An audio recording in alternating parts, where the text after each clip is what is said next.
Hey everyone, welcome back to Intro to Android Development. This will be the 6th lecture, and today we're going to be talking about data transfer and storage. Now, we already know how bundles work, or at least we've been using them a fair bit. They're excellent for passing information from an activity or a fragment during onCreate. So to send it into something when it's being created so that that's in there. And oftentimes that is all we need to do for many activities. However, bundles do have some limitations. One, they can only really send primitives or serializable objects.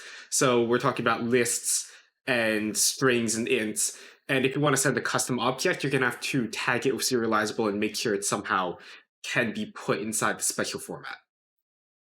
And two, it it really only works at the start or the end of an activity when it's being recreated somehow by the system. It doesn't really work in most other circumstances. Therefore, for other ways to transfer data between things, we might have different solutions. One of the easier ones is simply just the traditional listener and not listener, an interface method of doing things. So if you want to send something in the middle of when you're in a fragment to a activity that's already still running because it's the activity you're currently in, you might want to try something like a standard just callback through a listener. So set up an interface with something inside your fragment. Make sure to call and then set up your activity, the parent activity, as extending that interface. There, you can now use a method that's in the interface, and then you can just call back to the activity, and there it can actually do some work with it. It's still a respectable method to get data across. It's used commonly. It's not an Android-specific feature. This is something that just in Kotlin, in Java, in a lot of languages is possible. So this is one way to do it. Another way is a singleton activity, where a singleton class, where this is a paradigm where a single class is instantiated one time. So across the entire app, you only make one instance of this class, and it just holds data. It holds data from all across the app in this one place. Inside of it, you'll put a holder of some sort that just holds there. This, again, isn't something Android-specific. This is just a data paradigm that is often used. Again, widespread in industry, but generally also frowned upon by industry, simply because there are several issues associated with doing it this way. One, you can't really keep track of this instance, and you can keep track of this instance, but due to how Android might recreate an activity if it's been in RAM for a while, that data might just disappear because it might not know to recreate that instance of the class and might just have cleared that from RAM and couldn't bring it back. Other times it might interfere with multi-threading. If you're changing data on multiple threads and going back to this instance, you might end up with a few really weird scenarios showing up that, you'll learn about in OS later on in 4410. But yeah, this is certainly a paradigm that can be used and is often used, where you'll set up a single class to hold data and cache it in place for across the app. Of course, again, these things are for when your app is live and active and you want to hold data and send it across the app. What if you wanted to be a bit more permanent about it? We talked about the issue of when caching, when this singleton class might disappear when it's being held in RAM because something else wanted to use that RAM. So what about saving the data? Well, there are a few ways to do Android data storage. The easiest and most common method is there's a system called shared preferences in Android, where, like it suggests, it's intended largely more for app settings, system tokens, things that are smaller pieces of data that are more, about the user inside the app. So you might use it for, holding some user credentials in place for a little bit, or the user likes dark mode. They like, you know, they like the app to be of this size in this font, whatnot. Those you would save in shared preferences. These require, like bundles, a key value pair. So put int, put string, and you attach it to a key. Implementation is dead simple. It has two modes of operation: shared preferences and get shared preferences and get preferences. One of them is app wide. You can access this key to get this value from anywhere in the app. And get preferences is an alternative where it is activity specific. From this activity, we have saved these preferences in this activity. You can only access it inside this activity. And again, really easy to set up. You get the shared preferences. So you set a value equal to this or to this. And you call it shared pref or something. And then you just either get an int, provided a default value, or put an int and apply it to the inside of a shared preference. That's all there is to it. Granted, not as flexible as you might like, right? This is, simply key value data. You're only getting one layer of storage and it's only in that one section. Again, you can store some more complex things, but generally shared preferences is used for really light data, things in the bytes and barely into the kilobytes. If you want a bit more power, you might want to consider Room, which is a Google-supported abstraction atop SQLite. SQLite is SQL inside a single file style databases. It's a fully featured database, many options, and it's structured in a way so that there's the Room database, the big database that has some things called data access objects or DAOs. And then inside the data access object, you can get entities from the database. And these entities have get and set fields. Again, fully featured, right? So DAOs have queries that get things from inside the database, and you can get things inside the database and get DAOs from them. And then from there, you get entities. Granted, this is a bit more complex and, has a lot of, has a learning curve to it because it is learning both SQL and a new way of structuring things in Kotlin that's class-like and object-oriented. So we're only going to touch upon it really briefly here in the lecture, and we might not use it in demo. Speaking of demo, let's get to that. Leslie's going to show you guys how to do some simple data transfer and some simple storage, and that will be used for the assignment. Yeah. Enjoy the demo.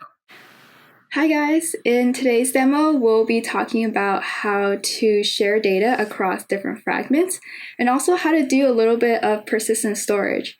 And I apologize if my camera cuts out in the middle of the demo. I'm using a Ratchet webcam app to record this. Okay, so as you see here on the screen, we already have an app set up. And I can show you what the app looks like right now. So we have two fragments in one activity. We have fragment A on the first page and fragment B on the second page. And basically, we want to send text from this edit text in fragment A to fragment B. So if we were to type something here, like testing, ideally we'll click save, and it should replace the temporary text, but a text we had in the edit text. But right now, as you can see, it doesn't work. And we can take a look at what the classes look like right now. So here's fragment A. I have some things commented out for later. But basically, we have our edit text, our save button. We have the same setup that we saw last time in last week's lecture, where we have a companion object that allows you to insert new parameters and new information into this fragment. And then in onCreate, we deal with this parameter, and then in onCreate view, we set all the UI elements. And in fragment B, we basically have our text view, Same, we have our onCreate view and our companion object. And in main activity, we have a bunch of code to help set up the bottom navigation bar. But basically, this allows us to move across different fragments, as you see here. So as you click on different icons, we can change fragments. Okay, so let's set up everything that we need to send information from fragment A to fragment B. So like Kevin probably mentioned in the lecture, we don't want to directly send information from fragment A to B. These fragments are supposed to be independent from each other, so they shouldn't know about each other at all. So fragment A actually doesn't know that fragment B exists. And the reason why we want to do that is because we want to keep these fragments very lean and independent so that if we were to change them out in the future, there's not a lot of code we have to decouple. We can just like remove the fragment and replace it immediately with a different fragment and like everything will be set. So basically when we pass information, instead of passing directly from fragment A to B, we'll pass it to the main activity. And in the main activity, we'll deal with the data and pass it back to fragment B. So it's a little bit cumbersome and it's a roundabout way of doing it, but we'll show you some better methods afterwards. So to do this, we need to implement something called a callback. Basically, a callback is a function that is called or invoked within fragment A, but it's implemented within main activity because main activity is the only class that knows about both fragment A and B. So we'll go ahead and create our callback, which is actually an interface. So I can type in interface data listener. And then I want my listener to have, I think a single function. So let's do save data to list. And then for right now, I'll just take in a string. So let's do text string, and we'll make it nullable. Okay, looks good. And then we have our callback here. So basically, when we click our save button, I want to call this callback. So let's first initialize it. So callback equals to contact as data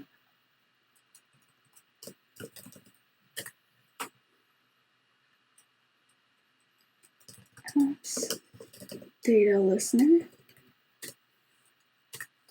And then we want to do a set on click button. So on click listener. So we'll do callback dot save text, and then we want to just get the edit text. So edit text dot toString. Nice. So remember, we have to use a toString here because this text object is actually editable. So let's go back to our main activity. So in our main activity is where we implement the function we had in our interface. So we would do that by, I guess, like calling the implement version in Kotlin. So now it's red. This is because we have to actually implement or override the methods. So we'll go ahead and click that. Click OK. So save data to list. Let's see. Let's think about this. So when we click on a button, the save button, we want to move automatically to fragment B. That means that we need to use our fragment manager to begin our transaction. So let's do, I need to get the actual object. And then let's do a replace. Replace fragment container, let's do B. And then does B have a new instance? Yes. And we can see that our new instance takes in a parameter, a string. We would input the string into the argument here, as you see below. And then on top, in onCreate, we get the string. So in our case, we can just put in text like so. Okay, let's see. I feel like this can work. Actually, oh no, we forgot to actually set the string in fragment B. So let's just do that here. We need to initialize our text view. equals to view.findView id.r.display text. And remember here, because we are in a fragment and not an activity, we can't just do find view by ID because this is a function that belongs within an activity. So instead, we can inflate the layout and then get the view object itself here, like so. And text view.text equals, let's do display text. And then let's see what happens.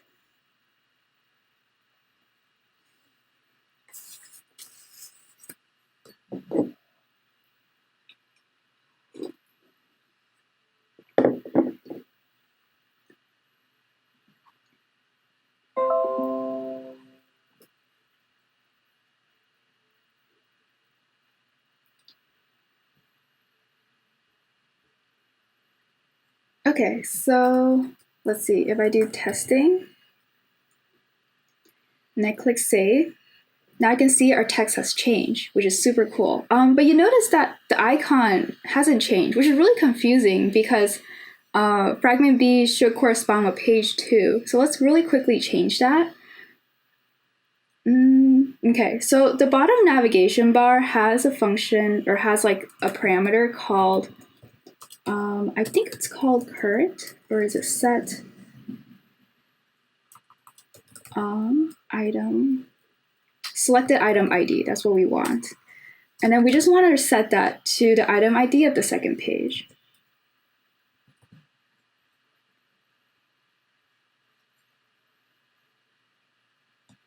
Oh, it looks like my laptop froze for a bit.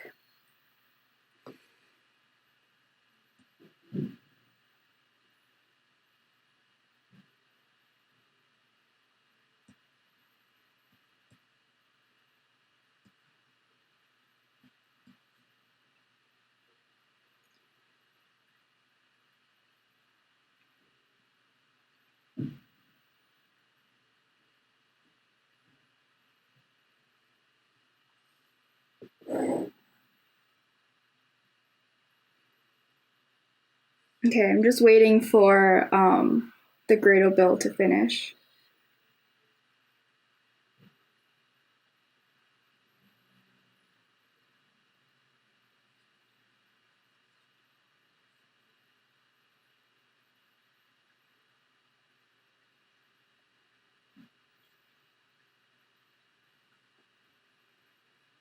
Okay, so let's try again. We click the save button.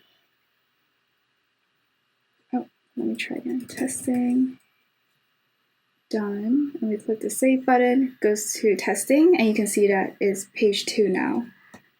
That's being selected. Nice. But the annoying thing is that the information that we pass to fragment B actually doesn't save. So, and this is super annoying because like, what if I want the information to persist? So it'll only save if I input it and I click the save button like this. But once I click back, it disappears. And one way we can save data that is a really easy method is to use a repository class. So this is a singleton class, and basically how a singleton class works is that you basically create one instance of a class, and it sort of acts like a mini database as you store information into it. So I'll show you really quickly how to do that. We will basically create a new class. It's called repository. And I'll just do class repository. And then I just want to use a companion object because those are static. So let's see. One, we can create an instance, but most likely I won't be using it in this case. But it's just a way to show you that you can create instance. So creating instance, I think that's right. Maybe I will just create my object first. So let's see, I want display text string. Oh, why is it freaking out? Let me check real quick. Why it's freaking out. Companion object. Oh, I see. So let's just set it. Okay, it has to be initialized. So let's just set it to this first. So let's also set our instance. So that will just be repository. And so in this demo, we won't be using this instance variable, but basically if you have functions here, let's say fun, like calculate, whatever, you would basically, in your activity, you would call like repository.instance.calculate. Or actually just be calculate. But this allows you, basically instance allows you to get the same object instead of getting a new object each time. So that might come in handy, but in this case, we'll just declare everything inside a companion object. So we have our display text here. And what's really nice about Kotlin is that getters and setters are automatically created for you, so you don't actually have to create them. So in this case, instead of using bundles, which is what is already set up here, we'll use a repository class. So in this case, this is not necessary. We can just do fragment B, which takes in 0 parameters, like we said here.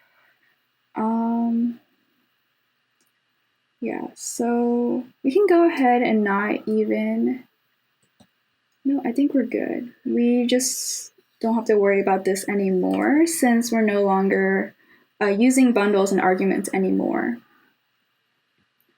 So in this case, what we can do is that when we click our save button, we can do repository.display text equals to text.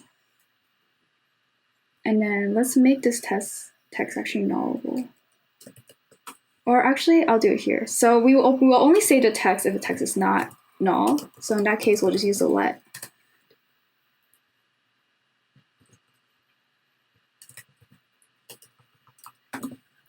Okay, and then in fragment B, we just want to retrieve that text. So it can easily be done with repository.display text. And then, yep, looks good. Let's run it and see what happens.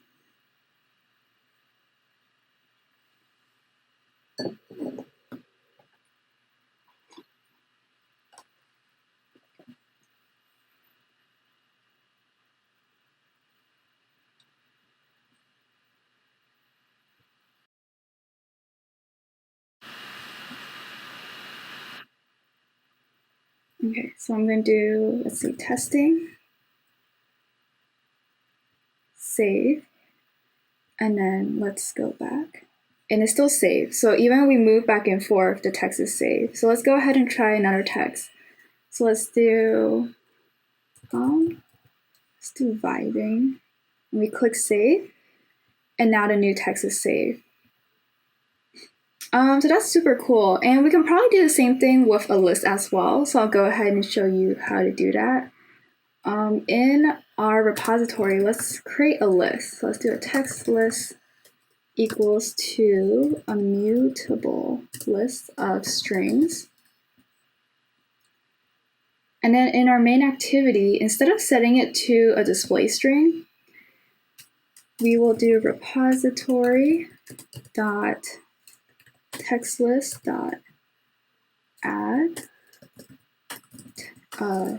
it.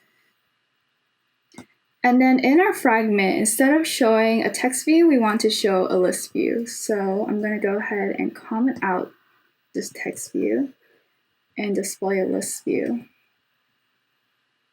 So it will look something like this. You can see the list view is the inner box right here. Okay, so that means in this case, we have to comment out the text view since we no longer have access to that. And we can delete this as well. Let's comment it out for now. And we'll go ahead and add back our list view. So we have to initialize our list view first. List view.find view by ID r. see, what did I call my list view? Text list.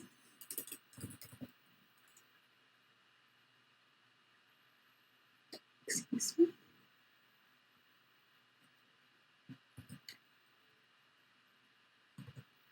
Okay.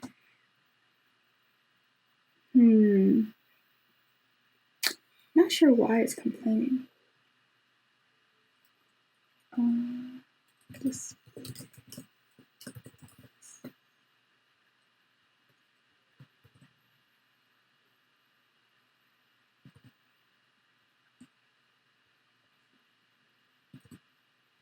Okay, now it works. Nice.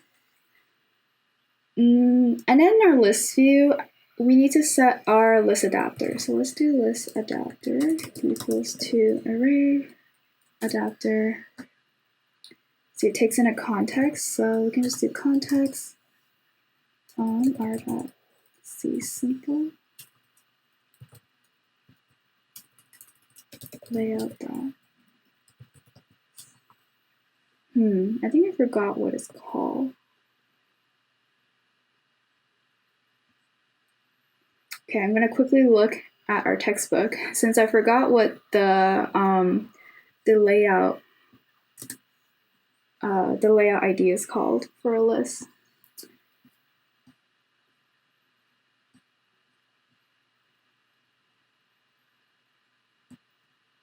Yeah, that just goes to show that like no one really memorizes how to make all of these different things. Like we just take code and we like modify it. So okay, this is what we want. Nice. Android simple list item 1 is what we want. And then why is this complaining?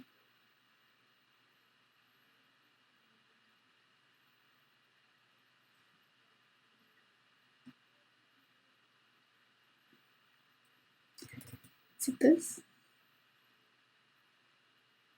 No, we don't have access to context, so it must be this. And then we will do, let's do repository dot text list. That's what we want.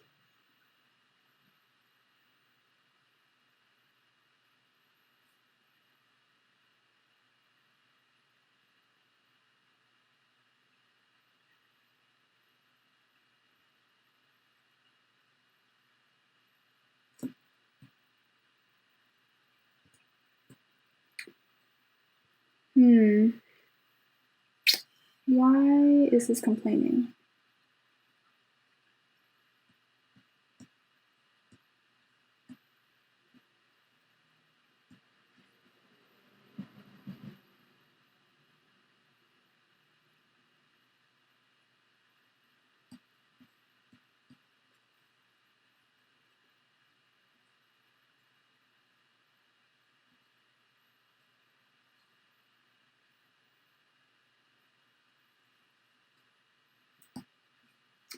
Okay, I'm just gonna leave it for now and then we'll see.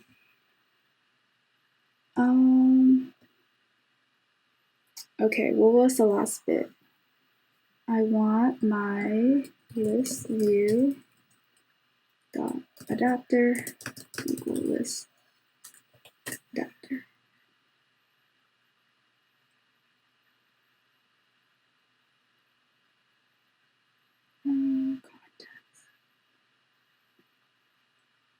Oh, I see. View dot. Okay, we're chilling. Okay, so what happened was that I think this context here is actually a different context. So that's why I was throwing the error. But I forgot that when you're in fragments, you need to basically get everything from the activity through the view. So, okay, that makes more sense. Wow. That's such a silly mistake. Okay. I think this is it. Let's go ahead and run it.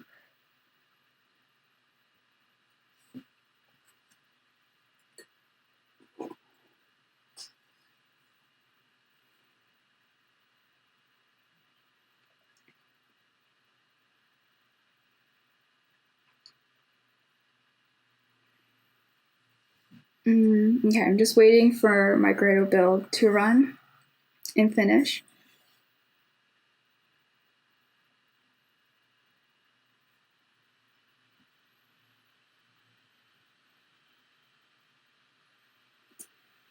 Let's make sure it doesn't crash. Nice. Let's do testing. Okay, you can see here. Let's navigate back. The list is still there. Let's add a second text. Let's do text 2. Save. Oh, nice. And you can see that it just adds to the list here, and it persists across the 2 fragments. Nice. So this is a pretty solid solution, as you can see here, because the data persists. But let's say, what if we decide to close the app? So, if the emulator allows me to close it, and then we reopen the app,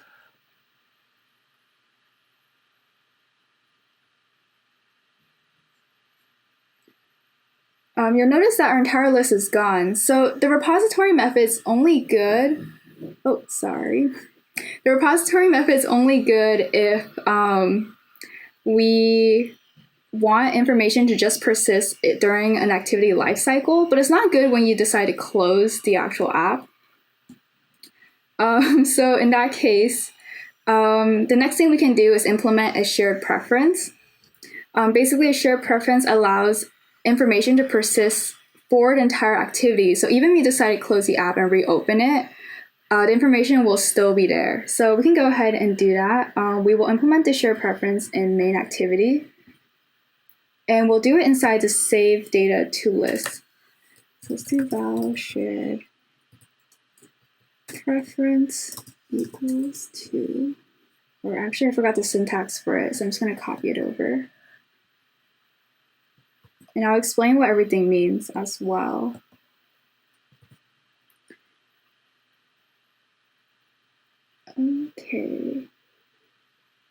Okay, so we actually need access to the context. So let me go back to our method. Yes, let me go back to our method, and let me put a context in there. Context. And then we will do view.context. Nice. Okay, let's go back. So now we'll have access to the context. Okay, so basically what happens is that you will first get your shared preference file, and in our case, we actually specified that the file is attached to a certain key and that it's a private file. So if you only have a singular shared preference file, you don't even need this parameter. I think you can just do this and just set it to private. And it'll just be get shared preferences, maybe. Or I guess not. Preference. Or I guess not. Okay, so let me change that back. Okay, so we'll just have it like this. That way you can have several shared preference files. And then we want to open up an editor. This is kind of like opening up a file in like Python or Java. You'll open up an editor, you'll put information into it, and then you would apply it so it saves information to the shared preference file. So in our case, we have a hard-coded string as list, and this is how we'll retrieve the information. And then, do we call this text list? Repository dot text list, yes. Dot, to set. Yeah, so this is how we save our text list to our shared preference. And then, so actually let's set the list up here first before we save it to shared preference. So we'll first add it to the text list, and then we'll save it to shared preference. And then in our fragment B,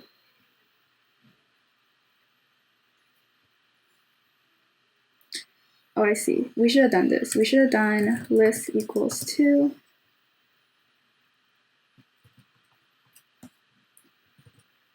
text list, and then this should have been list.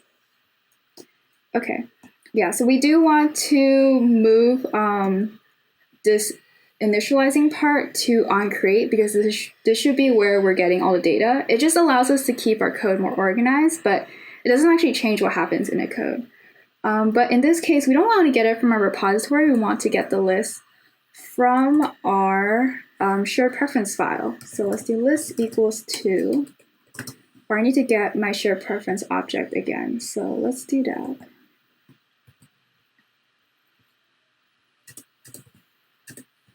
And then we can do shared preference that I'm not actually quite sure what's called, but let's just get this. So, okay, nice. So basically we call our share preference, we get our string set, and we can give it a default value. So in our case, we'll just give it a mutable list, actually. It'll just be an empty list. Mutable set up, yes. So it'll just be this.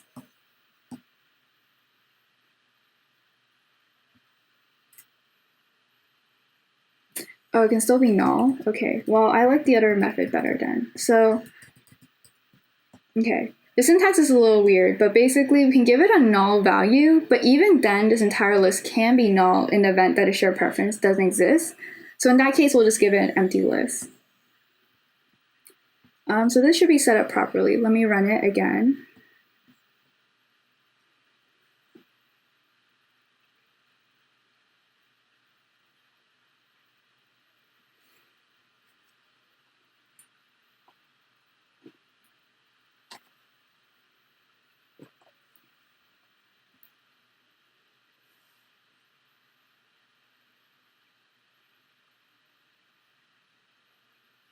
Okay. So let me do testing. Cool. And let's do text 2. Next. So as we move across different fragments, the information is still there. Let's close this app and reopen it, actually. If the emulator will allow me to. So let's close it. And then reopen.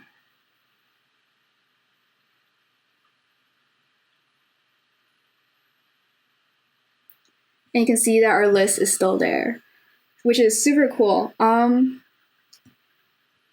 Yeah, so these are sort of the 3 different methods, I would say, of passing information across different activities or fragments, and also supporting persistent storage. I'm not sure if I mentioned it before, but I'll just say it again in case I didn't. Using the share preference method is really nice because you can have information persist even if the app closes and is destroyed.